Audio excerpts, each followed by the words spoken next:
dozens of civilian boats, hundreds of volunteers, doctors, lawmakers and activists.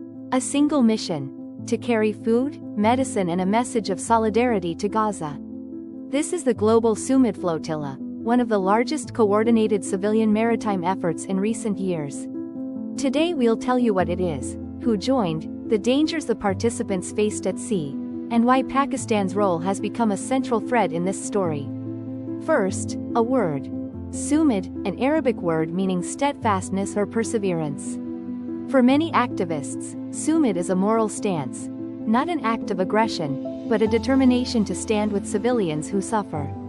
The Global Sumud Flotilla was organized in 2025 as a civilian maritime convoy intended to reach Gaza's shores with humanitarian supplies and to challenge the naval blockade that has restricted access for many years.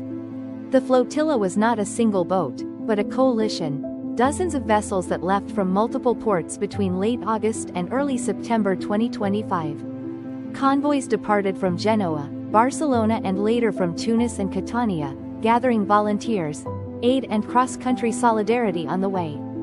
Organizers reported over 500 participants and more than 40 boats assembled for the mission. This mission represented an unprecedented union of groups: established flotilla networks, human rights groups, medical teams and national delegations.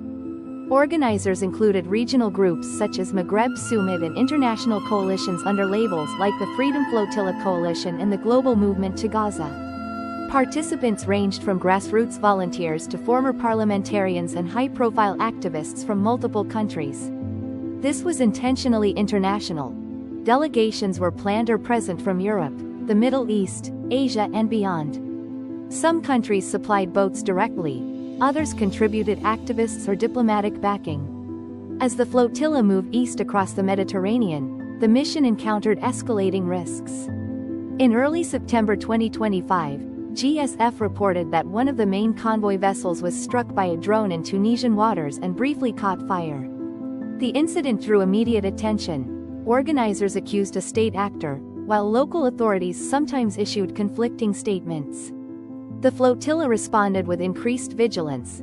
Some European navies provided presence near the convoy for safety, but as it approached Gaza, national governments warned about the risk of confrontation.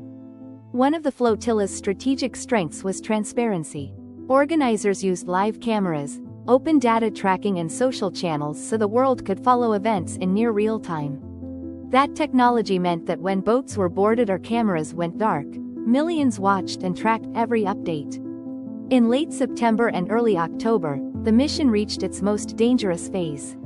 Several vessels were intercepted and boarded at sea by Israeli forces, leading to the detention of many activists.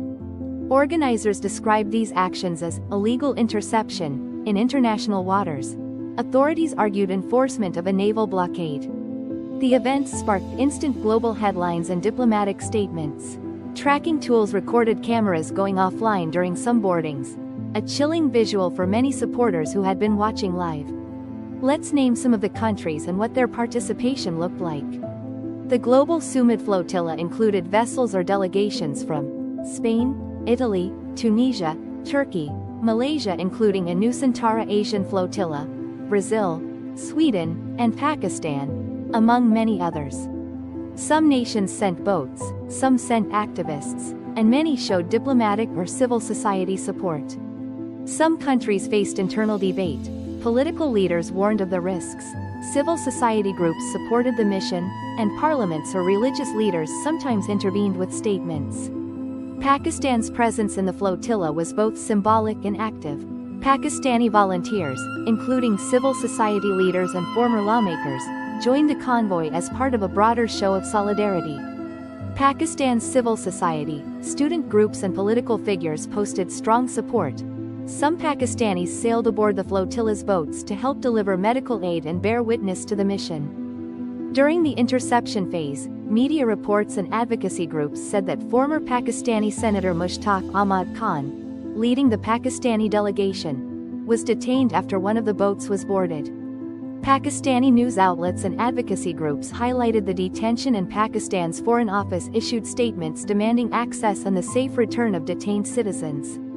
Pakistani organizations also worked to confirm the status of participants and pressed for consular assistance. It's important to be factual. News organizations reported the detention and Pakistan's calls for information. Organizers called the interceptions illegal.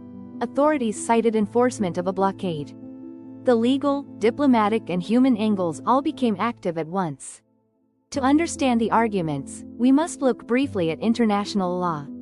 Coastal states often claim rights to enforce blockades in times of armed conflict, a legal area with complicated rules. Humanitarian actors and many legal scholars argue that preventing life-saving aid raises serious obligations under international humanitarian law.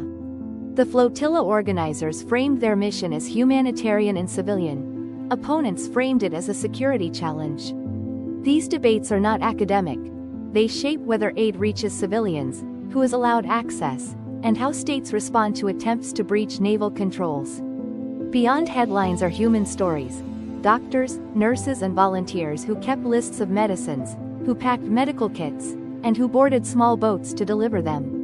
While the flotilla's political symbolism was large, the stated immediate aim was delivering much-needed medical supplies, vaccines, food and baby formula.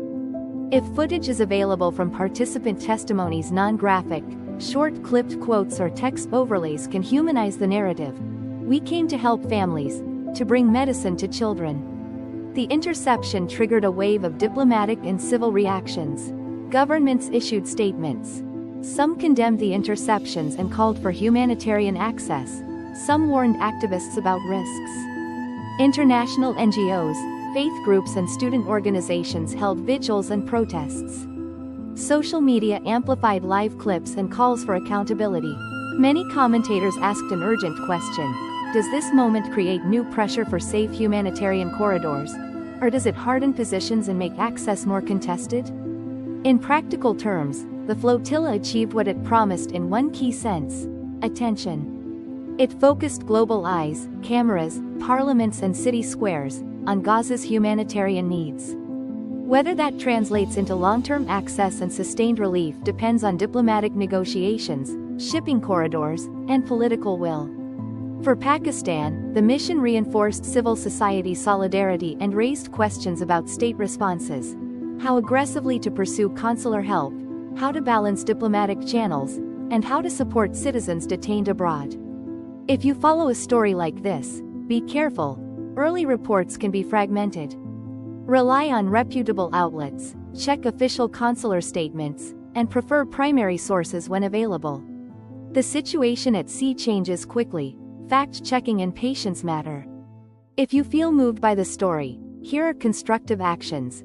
Support vetted humanitarian organizations working on the ground in Gaza. Write to elected representatives asking for humanitarian access.